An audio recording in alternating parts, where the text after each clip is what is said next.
Many people see Wuthering Heights as the ultimate epic love story. Decades of movies and songs have framed Heathcliff and Catherine's relationship as a classic, sweeping romance. But reading the actual text reveals a story of hatred and toxic vengeance that infects every character it touches. Bronte didn't write a romance. She constructed a chilling, dark Gothic nightmare. To understand why this book is a masterpiece, we have to look past the modern labels and examine the brutal anatomy of its toxicity. The setting is the Yorkshire moors in northern England, a windswept, freezing, and untamed wilderness. This is not an idyllic countryside of blooming flowers. It is a desolate, unforgiving wasteland. This environment is the foundation of the novel, published in 1847 under the pseudonym Ellis Bell. This landscape acts as a pressure cooker, exposing the volatile capacity for both cruelty and obsession in those trapped within it. The trouble begins when the master of the Heights, Mr. Earnshaw, returns from a long journey with a starving, nameless foundling he rescued from the streets. He names the boy Heathcliff. Heathcliff's arrival acts like a virus in the household. The eldest son, Hindley, immediately despises the newcomer for stealing his father's affection, sparking a cycle of domestic violence. But between Heathcliff and the daughter, Catherine, an unbreakable bond forms. Left largely unsupervised, they grow up like wild animals, running feral across the moors. Their souls seem to merge into a single entity. It is a terrifying level of codependency, famously captured when Catherine declares, "I am Heathcliff." While their connection is profound, it is rooted in shared trauma and a desperate need for survival in a hostile home. After Mr. Earnshaw dies, Hindley seizes control and forces Heathcliff into the role of an abused servant. Heathcliff endures daily beatings and grueling labor, staying only to remain near Catherine. The moors are divided between two extremes: Wuthering Heights, cold and drenched in shadows, and Thrushcross Grange, representing luxury and refinement. Their lives change when Catherine is bitten by a guard dog at the Grange. Forced to stay there to recover, she is submerged in a world of wealth and civility. This isolation changes Catherine. She trades her wildness for the comforts of the Jenny, effectively breaking the feral bond she once shared with Heathcliff.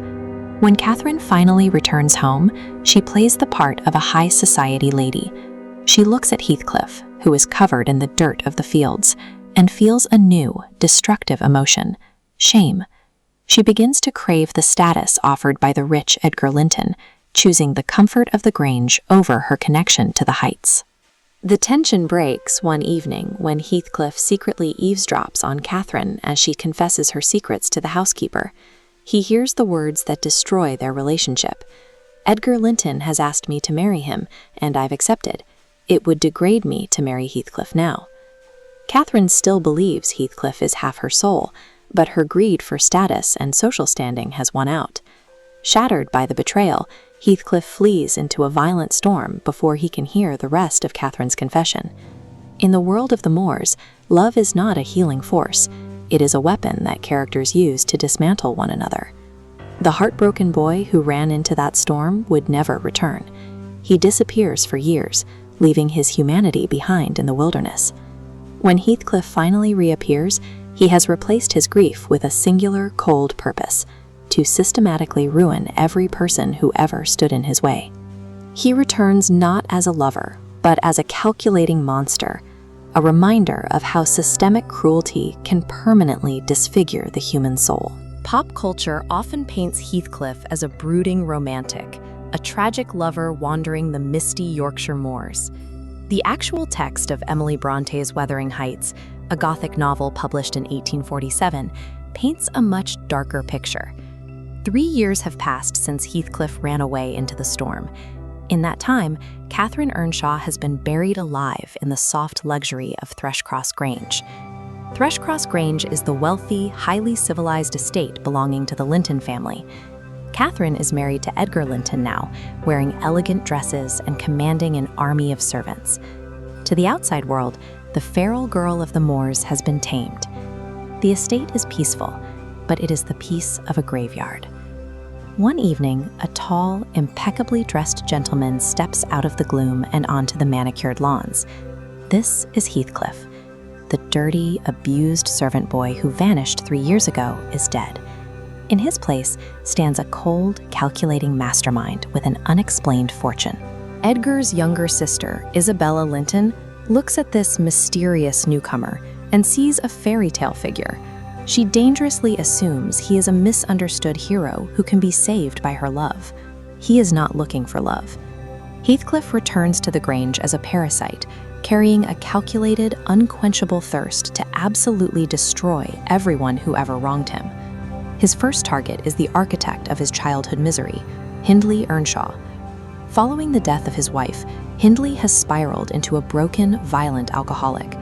Heathcliff moves back into the grim halls of Wuthering Heights as a paying guest and uses Hindley's grief as a weapon. This chart shows the trap. Gambling with him nightly at extortionate rates, debts pile up. Piece by piece, Heathcliff wins the deed to Wuthering Heights.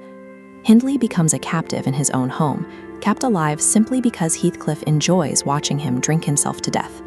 Simply taking the house does not satisfy his hunger for vengeance. Heathcliff turns his attention to Hindley's young, innocent son, Hareton, to ensure the punishment passes down to the next generation. He deliberately raises the boy as a filthy, animalistic servant. He teaches Hareton to swear, to violently reject formal education, and to hate books.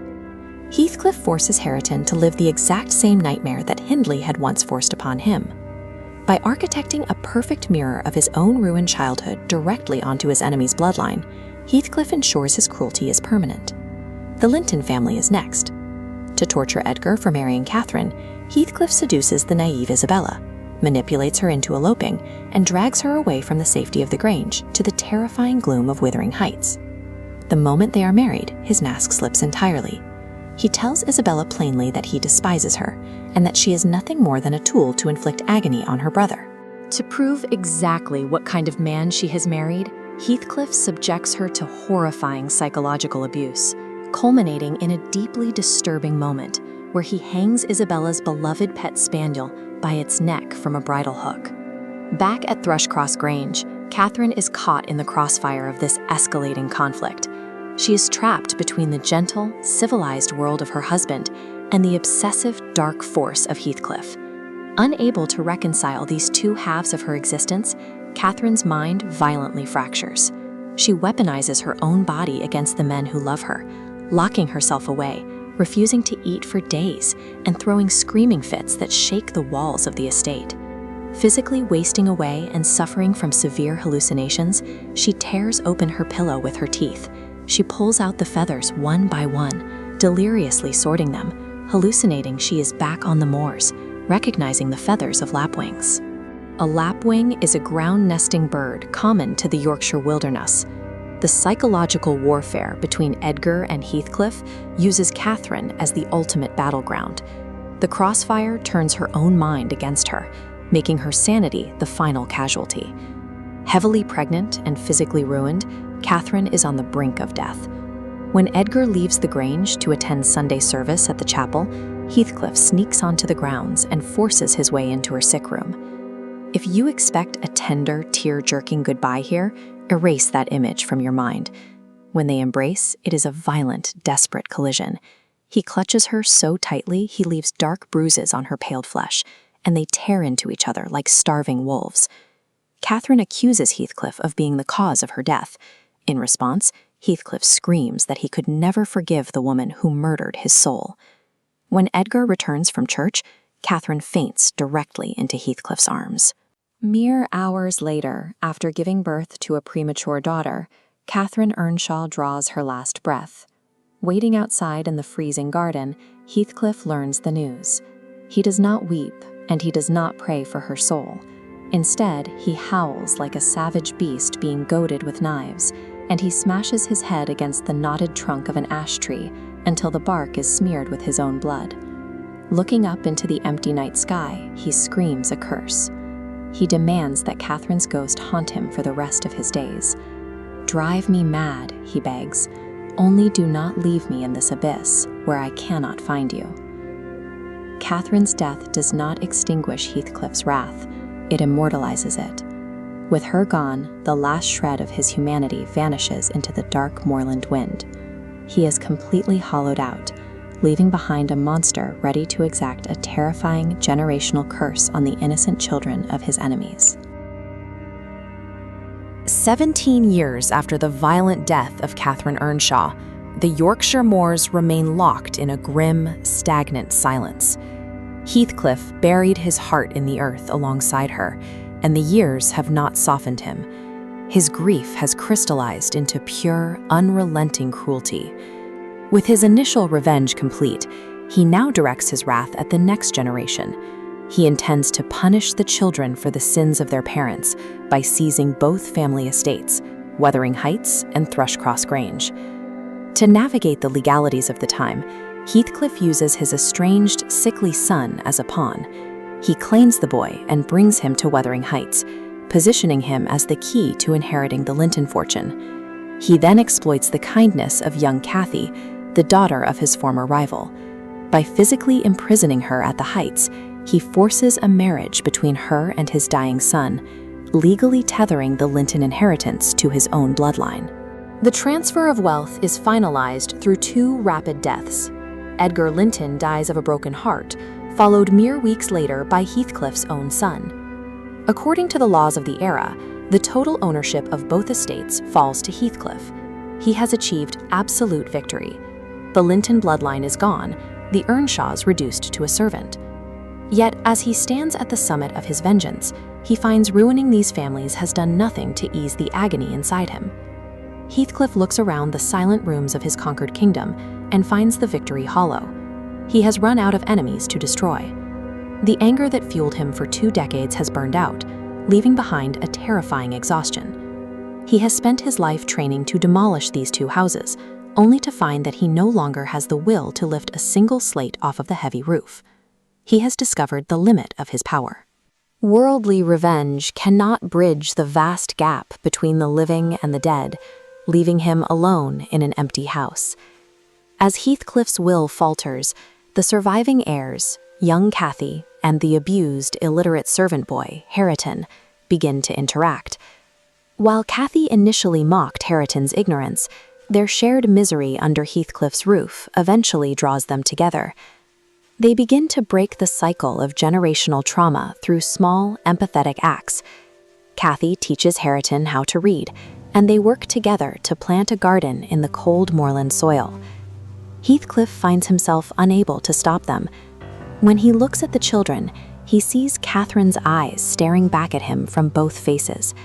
The likeness to his dead soulmate paralyzes his impulse for violence. Their bond acts as a rebellion against his hatred. By choosing kindness over the abuse they inherited, the children begin to dismantle the trauma machine Heathcliff built. Heathcliff allows this to happen because his mind has moved past the physical world. He confesses to the housekeeper that his desire for property has been replaced by an obsession that started 18 years ago. On the night Edgar Linton was buried, Heathcliff went to the churchyard in the rain. He bribed the sexton to dig up Catherine's grave. He opened her coffin to look upon her face one last time. He went as far as to knock away the wooden panel on the side of her coffin. He gave specific instructions that when he dies, he is to be buried next to her, with the side of his own coffin removed, so that their dust will mingle together in the earth forever. This act marks the moment the veil between reality and the supernatural tears open for him. He is no longer living at Wuthering Heights. He is living in a dimension only he can see. Every legal victory and acquired acre of land has become irrelevant. His focus is now entirely on the literal and spiritual consumption of his soul by hers. Heathcliff begins to waste away. He stops eating and sleeping, spending his nights wandering the freezing moors. When he is inside, he freezes mid-action, his eyes fixed on the empty spaces around the room. He is not in pain, but in a state of euphoric anticipation. He follows an invisible phantom, tracking a presence that only he can see. He has surrendered his absolute power to become a willing victim of his own grief. He locks himself in Catherine's childhood bedroom, refusing food and water as he waits for the end. The end comes on a dark, rainy morning. When the housekeeper forces her way into the room, she finds the window wide open, letting the moorland storm blow directly onto the bed. Heathcliff is dead, but his face is not peaceful. His eyes are wide open, and his lips are pulled back in a fierce, exultant smile.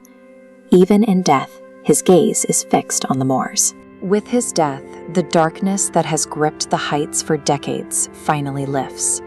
Cathy and Hareton inherit both estates and move to the bright, warm rooms of Thrushcross Grange to start a life built on forgiveness. While the children move toward a peaceful future, local legends claim that Heathcliff and Catherine finally found each other. Villagers tell stories of two ghosts wandering the moors together in the rain, locked in their immortal bond. The story of Wuthering Heights serves as a reminder of the damage caused when love is twisted by trauma. It is a force that does not build, but consumes, leaving behind only ghosts and the wind on the moors.